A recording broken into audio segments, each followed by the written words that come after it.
Selamat sejahtera dan selamat pagi puan. Nama saya adalah Kartikeyan Senangai Krishnamurti dari kelas DEE 2B dan umur matrik saya adalah 10 DEE 21F 1010. Dan hari ini saya akan membentangkan tentang konsep peradaban Barat dan Timur. Dan ahli kumpulan saya adalah Vaidiswan Analaki Nagaraja, Dharmendra Analaki Lechmaya, dan Muhammad Amir Amzah. Sekarang saya nak membentang tentang pengenalan tentang konsep peradaban. Iaitu adalah menurut Kamus Dewan Peradaban membawa maksud sistem dan tahap pengembangan sosial sesuatu bangsa, kemajuan sosial dan kebudayaan sesuatu bangsa. Konsep peradaban dan etika merupakan konsep yang saling bergantung antara satu sama lain. Sebuah peradaban yang dibina tanpa bersandarkan kepada konsep etika dan akan membawa kepada kemusnahan dan kehancuran. Kemajuan sesebuah peradaban bukanlah diukur dari segi aspek fizikal dan materialistik semata-mata. Bahkan kayu ukur yang lebih penting ialah ianya didasari bersama konsep etika.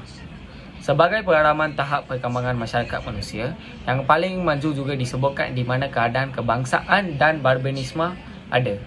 Begitu juga perkataan peradaban dapat digunakan untuk merujuk kepada budaya yang telah ada sepanjang sejarah dan dicicirkan oleh sekumpulan ciri khas dalam adat, tradisi, ekspedisi seni, pengetahuan, bahasa, institusi dan lain-lain. Seperti tamadun Maya, Aztec, Yunani, Rom antara lain-lain. Sejarah dunia mencacat di Timur Tengah, lebih khusus lagi di Mesir dan Mesopotamia. Peradaban manusia pertama ini adalah peradaban pertama yang ditemui oleh pertanian, perdagangan, tulisan dan juga masyarakat manusia.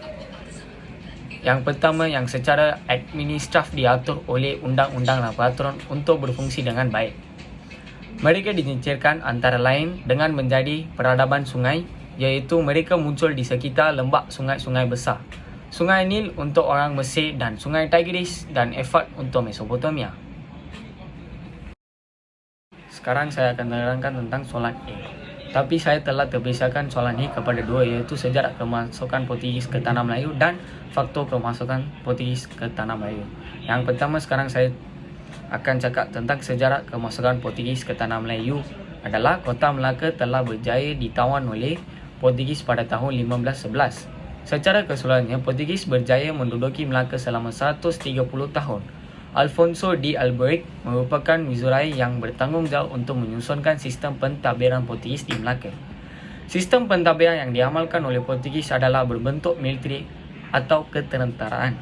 Antara kesan pendudukan Portugis ialah kelahiran masyarakat serani hasil daripada perkahwinan antara orang Portugis dengan penduduk tempatan, pengenalan tulisan Rumi dan juga penerapan beberapa perkataan daripada bahasa Portugis ke dalam bahasa Melayu seperti jendela, almari, tuala, garpu dan lain-lain. Seterusnya akan diterangkan oleh kawan atau ahli kumpulan saya. Itu saja daripada saya. Nama saya Dharmendra Analaki Lechmaya dan nombor matrik saya ialah 10DEE 21F 1057.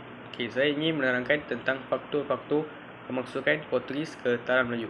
Yang pertama kerana ialah kekayaan. Sebagai pusat pelabuhan yang terkenal, Melaka semestinya mempunyai bahan rempah seperti lada hitam, kayu manis, bunga cengkeh dan buah pala. Bahan-bahan ini merupakan permintaan tertinggi di Eropah kerana kegunaan bahan ini amat istimewa untuk mengawet dan menyedapkan makanan seperti daging dan pelbagai jenis makanan, dan juga ia juga boleh digunakan sebagai pemanas badan. Selain itu, Portugis juga mempunyai agenda mereka tersendiri, iaitu menghalang monopoli pedagang-pedagang Islam di timur. Okey, untuk faktor kedua ialah kemegahan, iaitu dikenal sebagai glory. Portugis juga ingin bersaing dengan negara-negara penjajah lain untuk memartabatkan negaranya dengan menggunakan kemahiran mereka dalam aktiviti penjajahan dan pelayaran. Selain itu, Portugis juga membina sebuah empayar yang kukuh di luar Eropah. Okey, seterusnya ialah gospel, iaitu keagamaan. Mereka juga telah menyebarkan agama Kristian dalam setiap orang Portugis secara tebal. Okey, oleh itu, mereka datang ke Melaka untuk menyebarkan agama Kristian dan juga ingin menghapuskan agama Islam di timur. Mereka juga ingin meneruskan perang salib. dengan menembus kembali kekalahan mereka di tangan tentera Islam dalam Perang Salib serta ingin menghancurkan kerajaan Islam di timur.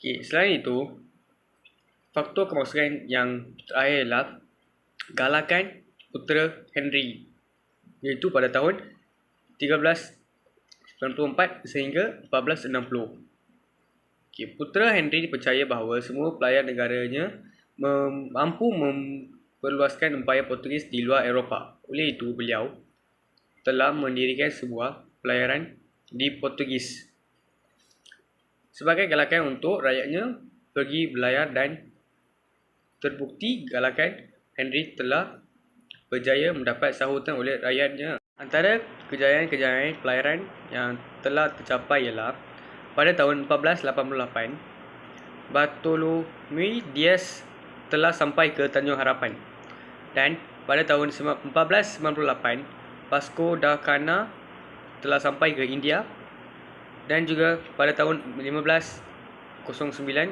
Lopez de Sequeira telah tiba ke Melaka. Assalamualaikum warahmatullahi wabarakatuh. Nama saya Muhammad Hamzah bin Muhammad Syafi'i dan nama matrik saya adalah 10 DEE 21F 1047. Kali ini saya akan membentangkan tentang tajuk pengaruh peradaban barat di Kepulauan Melayu. Pengaruh peradaban barat di Kepulauan Melayu ialah yang pertama, mereka mengamalkan sistem ekonomi secara kapitalis yang menjadikan faedah riba sebagai asasnya. Sebagai contoh, dalam urusan berhutang, penghutang dikenakan faedah sebanyak beberapa peratus dari jumlah yang sebenar pinjaman, dan ini sebenarnya merupakan salah satu faedah yang perlu mereka bayar. Yang kedua, mereka mengamalkan sistem sosial kekeluargaan yang tidak sesuai diamalkan oleh budaya kita. Sebagai contoh, budaya barat mula mengiktirafkan bersedudukan tanpa nikah, keibubapaan tunggal, yakni ibu tumpang, hubungan sesama jenis dan pelbagai lagi. Yang seterusnya, sistem persekolahan di tanah Melayu sebelum kemerdekaan terdiri daripada sekolah pelbagai aliran, iaitu sekolah vernakular yang menggunakan bahasa ibunda sebagai bahasa pengantar. Sebagai contoh, sekolah vernakular Melayu, Cina dan India. Sekian, itu sahaja daripada saya.